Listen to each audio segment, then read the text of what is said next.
अब यम के बारे में जानते हैं। यम 5 है: अहिंसा, सत्य, असत्य, ब्रह्मचर्य और अपरिग्रह। तो सबसे पहले आता है अहिंसा।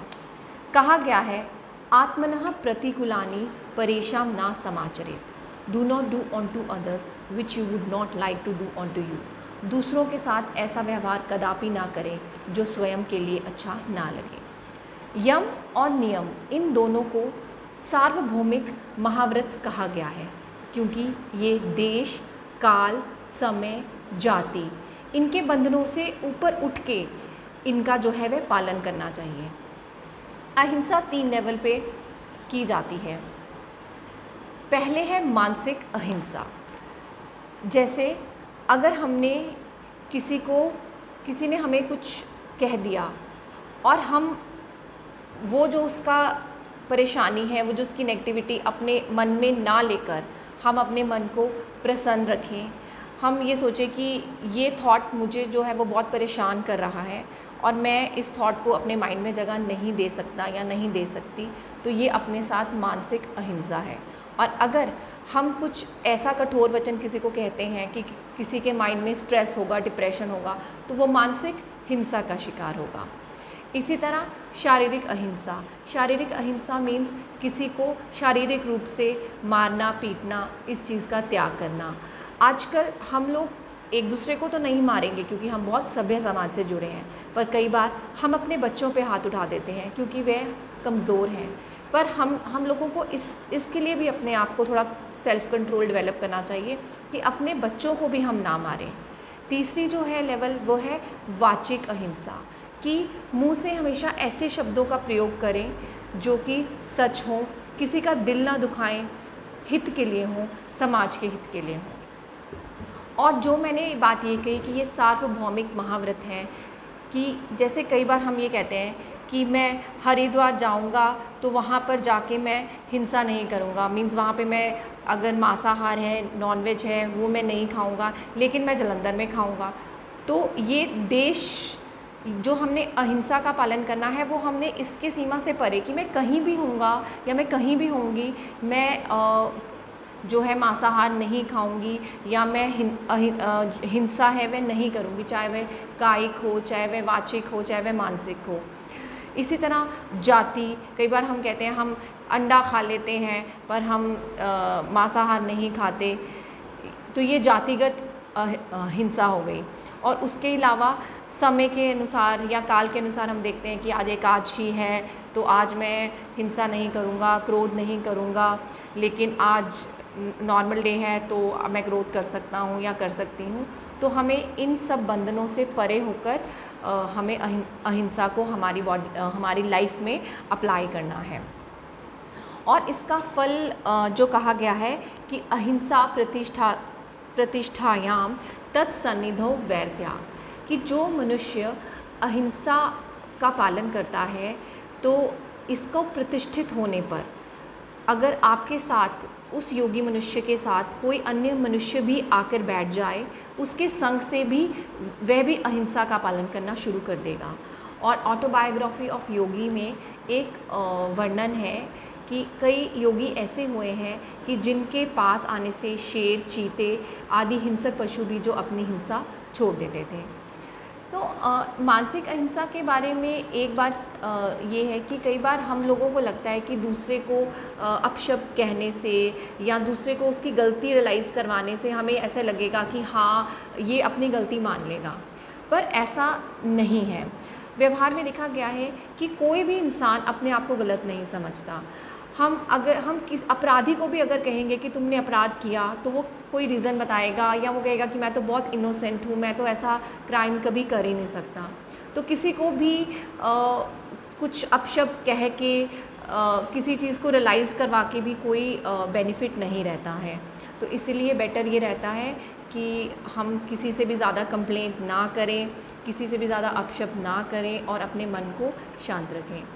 अगर इसको प्रैक्टिकली हम अप्लाई करना चाहते हैं लाइफ में, तो रोज़ सुबह कुछ टाइम निकाल के हम अपने आप को कुछ पॉजिटिव एफर्मेशंस दे सकते हैं कि आज मैं अहिंसा का पालन करूँगी, आज मैं मन से, वचन से, कर्म से किसी के लिए भी हिंसा का प्रयोग नहीं करूँगा या नहीं करूँगी।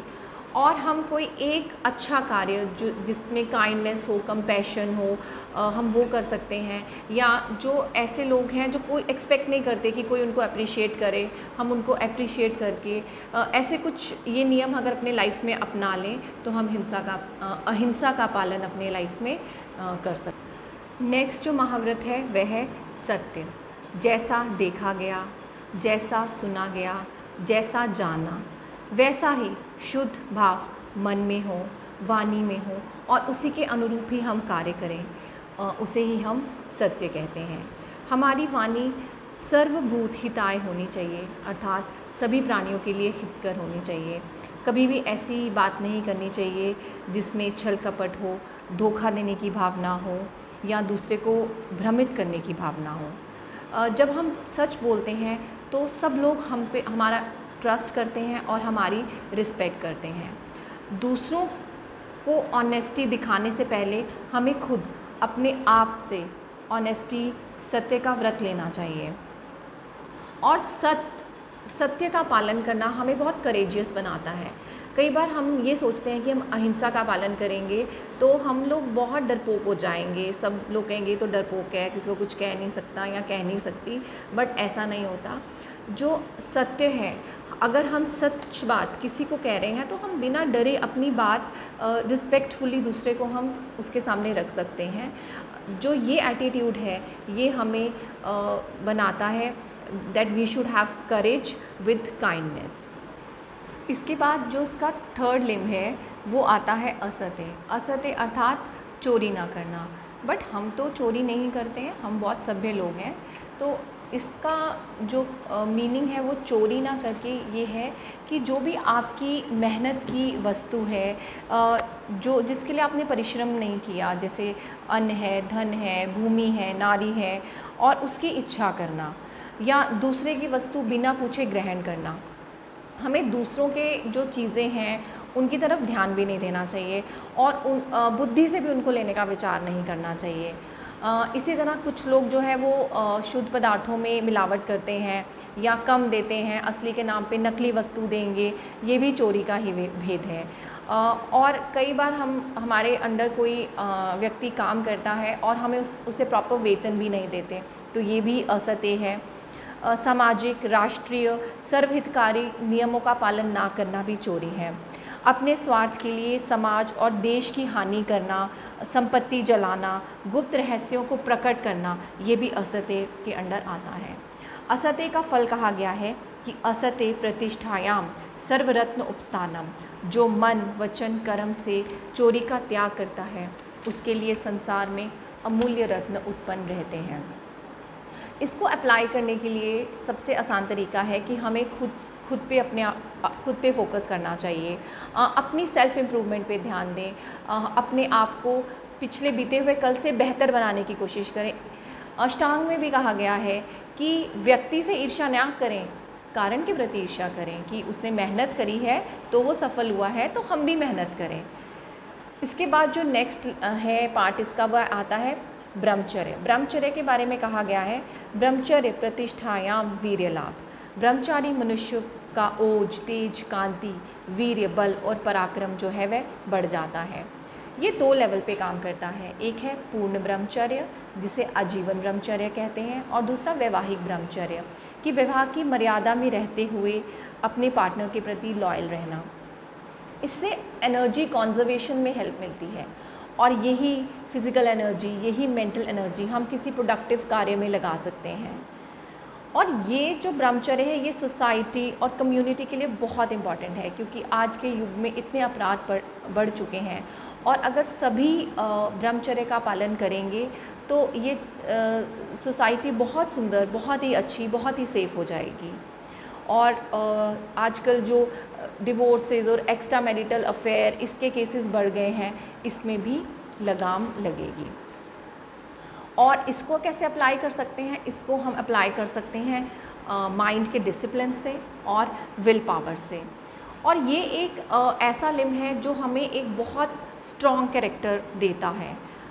इसके लिए ब्रह्मचर्य का और पालन करने के लिए हमें उत्तम ग्रंथों का स्वाध्याय करना चाहिए, ओम का जप करना चाहिए, ब्रह्म का चिंतन करना चाहिए, ईश्वर का चिंतन, और अपनी आत्मिक शक्ति का विकास जो है वह योग द्वारा करना चाहिए, जिससे आत्मा का नियंत्रण बुद्धि पर हो और हमारी बुद्धि भ्रष्ट ना हो। इसके बाद जो नेक्स्ट लिम्ब आता है वह है अपरिग्रह। महर्षि व्यास के अनुसार विषयानामर्जनम, रक्षण, क्षय, संग, हिंसा, दोष, दर्शनात् स्वीकरण परिग्रह, अर्थात ज्ञानेंद्रियों, कर्मेंद्रियों द्वारा रूप, रस, गंध आदि के उपभोगों के लिए पदार्थों का संग्रह करना।